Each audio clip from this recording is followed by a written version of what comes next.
apa yang menurut abang sangat tidak poin sangat tidak sesuai dengan abang?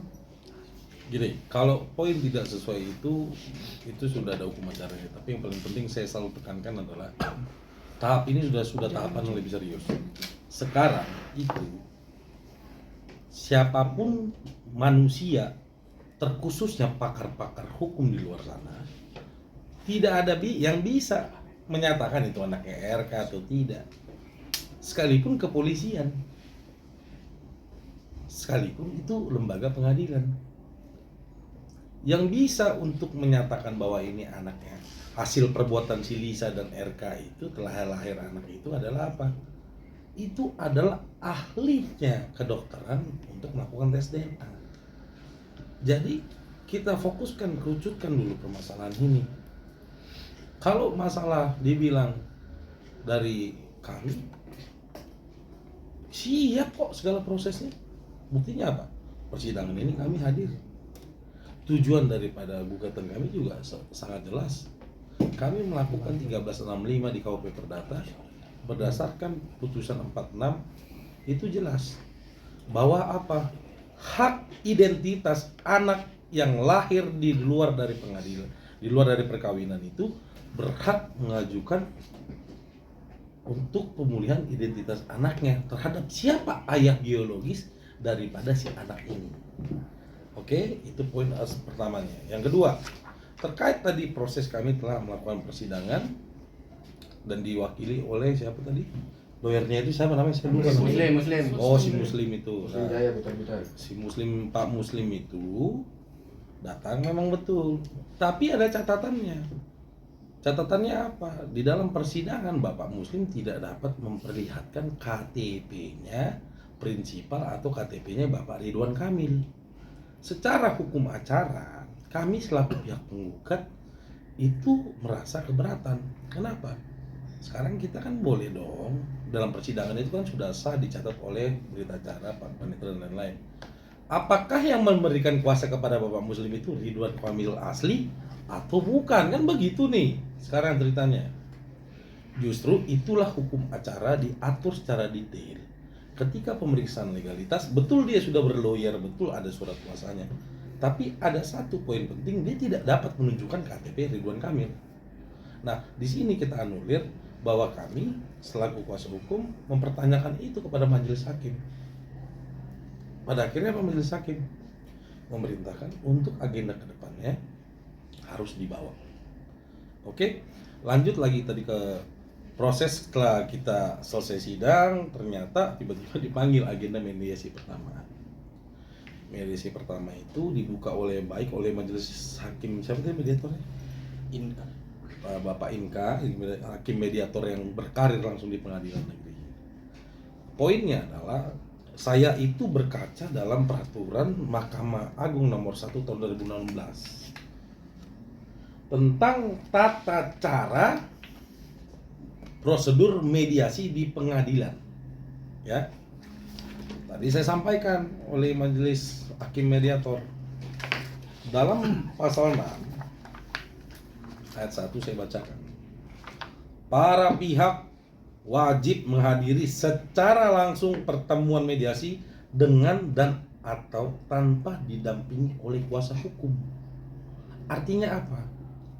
Di dalam proses persidangan perdata itu, si prinsipal atau pihak yang tergugat langsung itu wajib hadir hukumnya. Wajib hadir hukumnya. Sekarang, kalau dia tidak hadir, apa konsekuensi hukumnya? Jelas di pasal 7. Ya. Saya bacain. Para pihak dan atau kuasa hukumnya wajib menempuh mediasi dengan itikat baik. Klien saya hadir, walaupun dalam masa recovery, dia baru dari Malaysia, dia berjuang. Dia tahu kondisinya sangat tadi benar kita jaga. Saya sudah gak pusing nih Pak, apa-apa saya bilang tahan. Kita memperjuangkan suatu hak identitas anak di sini. Justru yang kita pertanyakan adalah dari Bapak pihak Ridwan Kamil kok nggak hadir? Berarti ada dong tidak itikat baik dia. Kita kembalikan lagi. Dia bicara tentang pasal 3. Ya kan? Pasal 3-nya itu adalah apa tadi dia bilang dia?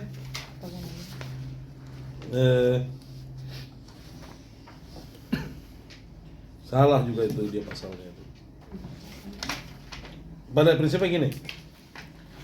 Menurut dari Bapak Muslim tadi bilang kan juga ada di media bahwa boleh tidak hadir dikarenakan ada alasan sedang sakit, ya, sedang tugas luar pekerjaan dan hal-hal lain. Saya tanyakan dalam mediasi, surat sakitnya mana? Tidak bisa menjawab. Oke. Yang kedua, tugas kerjanya apa sekarang? Beliau kerja apa sekarang? Pejabat publik tidak. Dia sudah menjadi warga sipil. Terlepas dia mempunyai pekerjaan lain, ya tolong hadirkan kalau memang ada surat tugas kerjanya. Jadi apa di sini poinnya adalah kami ini sudah benar-benar serius, kok mereka main-main gitu loh. Dari IKTP juga tidak dibawa. Rekan-rekan lawyer tergugat itu kan katanya sudah senior. Kok nggak tahu gitu loh, sidang pertama legalitas harus ada KTP gitu loh. Jadi kami benar-benar dibilang kecewa tidak, justru kami merasa bahwa dari pihak tergugat itu merasa tidak siap menghadapi gugatan kami gitu loh. Jadi menurut kami yakin dan percaya persidangan yang akan kami tempuh di Pengadilan Negeri Bandung ini hakim sangat-sangat arif, bijaksana dan tegas. Tidak ada teling-aling-aling. Dalam mediasi tadi dibilang, kami boleh nggak minta waktu 2 minggu katanya. Loh, saya keberatan. Bagaimana minta 2 minggu sedangkan jadwal persidangan mediasi dalam undang-undang hukum acara pun 30 hari. Apa maksudnya gitu loh. Kalau memang mereka siap untuk menghormati dan prosedur hukum, seharusnya 1 minggu siap. Dan akhirnya disetujui oleh majelis hakim bahwa penundaan mediasi itu 1 minggu. Jadi tanggal berapa? Tanggal berapa? Tanggal 4. Jadi kurang lebih update dari saya berserta tim kuasa hukum perdata dari Law Firm Markus Nababan seperti itu.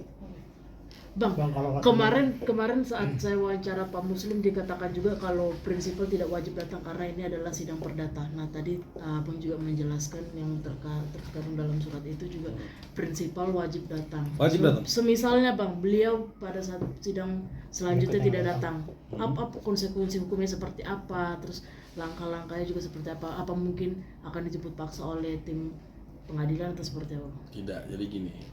Di perdata itu tidak ada paksaan badan. Oke. Dalam SEMA tentang tata cara mediasi nomor 1 tahun 2016. Ketika si Bapak Ridwan Kamil ataupun prinsipal tidak hadir, itu dianggap tidak memiliki itikat baik di pasal 7. Konsekuensi hukumnya apa? Tidak ada konsekuensi hukum paksa badan. Tapi konsekuensi hukumnya adalah menjadi catatan hakim mediator bahwa pihak prinsipal tergugat tidak memiliki itikat baik dan tidak martabat dan tidak gentle membuktikan fakta yang ada di pengadilan. Jelas? Berarti menurut Abang dari pihak Pak RK ini tidak gentle dalam sangat tidak gentle. Seharusnya kalau dia kan gini, kalau dia mau selesaikan ini secara cepat, saya alhamdulillah. Iya dong. Kita juga udah bosan kali Indonesia ini dicemari oleh berita-berita kayak gini. Cuman kan yang perlu diingat, hak dari konstitusi klien saya ini harus jelas. Jangan dia bilang pertama kali statementnya Pak Muslim, kami siap untuk tes DNA DVI Polri, perintah DVI Polri. Tolong dulu deh dicari dulu pemacaranya.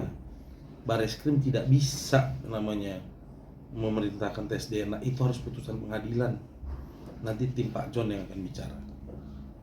Dia maunya melalui penetapan pengadilan. Iya, ini yang kami lakukan.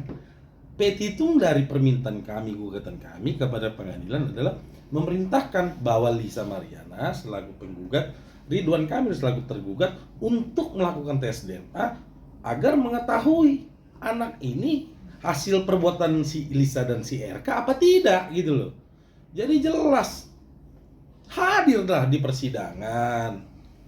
Ya kan? Bang, Gitu loh. selama RK tidak hadir di persidangan itu tes DNA tidak akan dilakukan atau seperti apa Bang mungkin Bang?